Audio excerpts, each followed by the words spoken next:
And yeah, so pretty much this is the doc. This is where we at.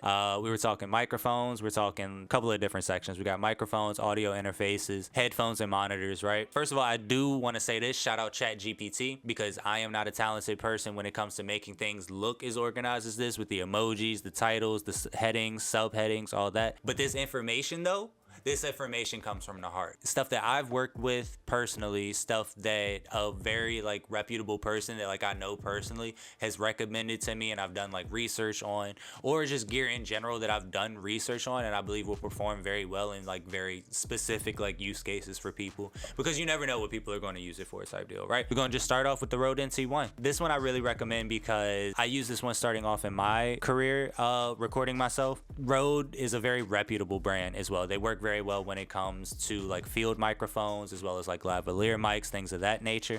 They're a very high quality sound based brand. And yeah, like no, I've achieved very good results for this one, especially at the price point that it comes in at. Also, a lot of remote clients that I work with, they'll have like a microphone like this. I can't speak too much to what like their acoustic treatment looks like, but I know that we have achieved like very good vocals from like this kind of a setup as well, right? Same thing with the Warm Audio 87. Like it's a little bit over this like $300 price point, but I wanted to include it because it's kind of like a sister to like this kind of like chain that we're in. This one is the 47 Junior clone. This one is going to be the 87 clone. I personally am more of a fan of the U87 sound as compared to the 47 sound, especially because like Warm Audio, I feel this way. Like Warm Audio makes really quality equipment. I enjoy what they do as a brand. I enjoy their contributions to like the music sphere that we're in. Like I think they're overall just like a really good piece of like hardware provider. Let's talk 102 and let's talk 103 real quick, just because they're like brother sister type deal. So obviously you see the 102, $700, smaller siblings to the 103, and then let's just go ahead and crack open this 103 and let's talk about it. Now this is just me on a use case scenario as to what I've built so far. The 103 I use a lot in a very well treated room. I feel as though the 103 is just a little bit too bright for what I use for the majority of those hours, if that makes sense. For like the amount of things that I'm recording, I feel like the 103 is just a little bit too bright a lot of the time. And I find myself either correcting and sometimes overcorrecting in the session about like kind of trying to make that balance out. So yeah, sometimes I feel like the 103 can be a little bright. Now, with that being said, I want to highlight like a really good use case of it is when I was recording, like, so for example, Katie, who's been featured on the channel, shout out Katie. He is a very like low tone kind of artist. So when I wanted to make him a little bit brighter, it was a lot easier for me to do with something like the 103, right? So the reason being that I would go for the 102 is a little bit cheaper in price point, and then use case, I would rather go for something that I feel as though wouldn't give me as much of that brightness as the 103 does. Now, them both being Neumanns and them both being like siblings of each other, they're going to composite somewhat of the same sound. Now, with all that being said, like I talk about them like as if they're not $1,200 and $800 microphones. With all that being said, like they are extremely worth the price. Like it's not a bad purchase. Like they are very great microphones, and like really good music has been recorded with all of these microphones that I mentioned. Everything here is something that I would recommend buying. So it's not like it's like this is something like, hey, don't buy it. It's more so like, hey, these are some of the negative things that I've noticed about it, especially if you're going to be spending this X amount of money for it too. I didn't even talk about this part. No. All right, cool. So we did talk a little bit about like acoustic treatment, but we did not talk about obviously like pop filters, which is what, damn it, pop filters, which is what like this is. Pop filters, super important, really hits on those S's and T's. So you're like, a pop filter is a good investment. It's not going to be crazy expensive. If somebody's selling you a $30 pop filter, they're selling you a fucking dream. Don't do it. But your audio interface is going to be like it's going to be a 50-50 investment. If you're ever like kind of debating what do you invest more into, what do you invest into first, your microphone and your audio interface are going to both be equally as important in that, right? So obviously we looked at $160 microphones, and then we looked at $1,000 microphones, and they have their stark differences in quality and overall like reputation in the industry. It's going to be the exact same for your audio interface. If you're running a $1,000 microphone through a $200 interface, you're not going to get what that $1,000 microphone is worth, if you get what I'm saying, right? And that's why there's so many different pairings when it comes to like what you can do with gear.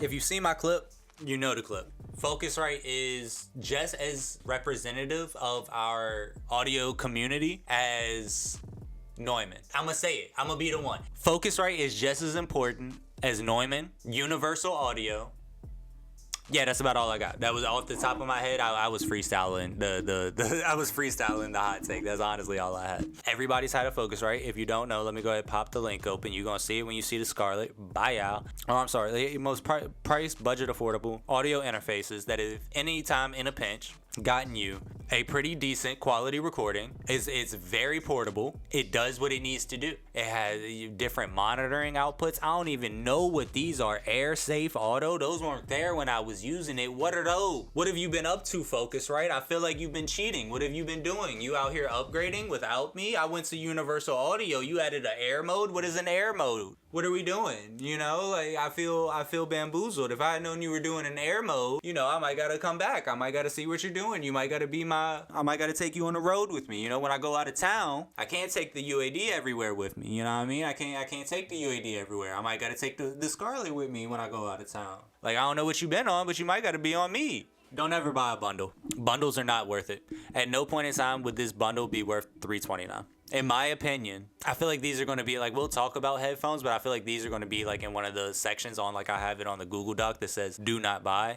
Like if you were to just pitch me these headphones, I probably wouldn't buy them. And that's all respect to Scarlett. Again, love you, just not in love with your friends. Love you, just not in love with your friends. And doing some research into it, I really liked it. The SSL, I think he had the previous model. I don't know if he had the 2 Plus. Coming from SSL, which is the SSL, like SSL EQ, stuff like that, solid state logic. Really good components. It has a 4K mode, 32-bit, which we were talking about. Like it might actually be like distortionless, like clipless type deal. $299. I think they have different models to where you could find something that is just one channel or something like that. Excuse me, my eyeball itches. But yeah, and the sound quality that I heard from this when we were using it was really, really good. Let's check the back out. 2 inputs, multiple outputs. Damn, this is actually really nice. Very, very versatile. That's one thing I'll say is like very versatile on the input outputs. And then once we get into this one, this is my personal baby. This is what I'm running through right now. I love me an Apollo Twin X. It comes with so much gear. You get all of these plugins. We've really been working on these twin models and like quad models and stuff like that for so long that it's like very trusted in their components. I believe the one I've been using this one coming up on like 6 years now, 7 years now. Never had a problem with it. Love the Apollo. This one, my personal one, this one powers my home studio as it is. Headphone monitoring. What else do I want to talk about with this one? 2 mic inputs. So right now I have this microphone, which is coming to me. Whoa. I have this microphone for me, and I have another microphone in my mic room. And then me personally, I have 2 pairs of monitors. So I have my mains, my alternates. But yeah, no, shout out UAD. I love the twins. Always have, always will. Okay, cool. I wanted to talk about this one. This is one of those where I haven't used that, but in doing my research on it, oh my goodness, this thing looked like a monster. But if I was just starting out and making my jump from Focusrite, let's say like me, I made my jump from Focusrite to UAD. If this was around at that point in time, this would have been a competitor to that UAD decision, right? Amazing layout. I'm not sure what antelope mode is. It has a high pass filter. Hold on, take it back one time. A touchscreen pad here to where you're very like hands-on with what you're able to control. Take it back one more time. You have the gain knob here, very similar to like what you saw in the UAD. That's just like a very popular kind of like look to it. I'll take it back one more time now, y'all. Matter of fact, I ain't even just rotate. Take it back. Y'all spin too many facts too fast, bro. Come back. And someone worked hard on this animation. 8 analog. Too fast. 8 analog ins. 14 analog outs, ADAT and SDIF, I don't know how you say it, I only read it, and SDIF convertibility, bro. You could hook up everything. You could record the Beatles in this bitch off of just one of these. A talkback mic, I didn't know that actually. I watched the video, that was one of the things that I forgot. So like if you've ever been in a session with me and you hear me like hit the talkback button to talk to you, not every audio interface has that. The talkback button, so you don't have to use a microphone in to like have that conversation back and forth when an artist is in the booth, is so nice, bro. I love that shit. Yeah, keep going. Keep talking your talk. I'm gonna pause you again. I don't know what 130D pristine AD to DA. I don't know what that means, but it sounds nice. I just gotta have it. Whoever made that though, they snapped. Yeah. All right. Cool. So we like kind of like on the last little breakdown, and like I said, whole thing available in Discord. Copy it. Go get it. Go look at it. Swipe through it. Delete it. I don't really. I'll make another one. We're gonna talk monitors. Obviously, you see we got a big old section here on do not buy. We're gonna swing on that in a second. I got a good at bat for that. Trust and believe. Let me speak on this first. When it comes to monitors, most important aspect of it is going to be your room size, right? So the reason that I returned the HS8s and I got the HS7s at the time is this is when I was staying I was living in the apartment. The room size was a lot smaller. So having such bigger speakers, I was getting too much sound out of each speaker and it was just clouding up the room, so where I couldn't get like an actual representation of what the music was sounding like as much as I was getting frequency just coming and going from every which direction. 8s produce a lot more sound than obviously the 7s and the 5s. So depending on how big your room is going to be like how you want to shape like your purchase for that. And Yamaha just notorious in the industry for being like very good at what they do and like what they produce. Honestly, I wish I could treat them better. Like I honestly need new monitor stands type deal.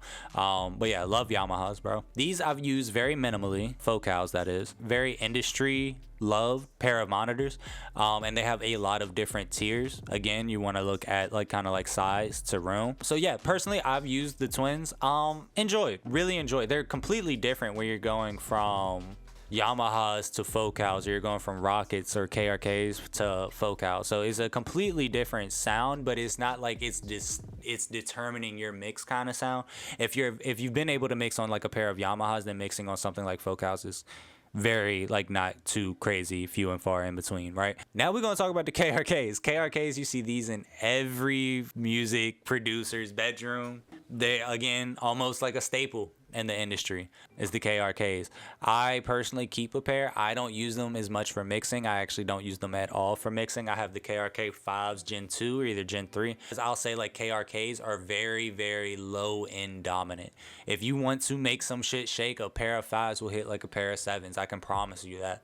Like KRKs really excel in their low end and their mid-range transparency. I would say if you're looking for high-end detail, like if you're really going to be working on vocals, for example, though, KRKs might not be like one of the best ones to like go after. Price-wise, not bad, of course. Long haul. For what you would spend $400 here, the investment towards, let's say, some Yamaha 5s could be a little bit more what you're looking for. And I would say that's the case if you're doing a lot more like vocal mixing as compared to like beat making.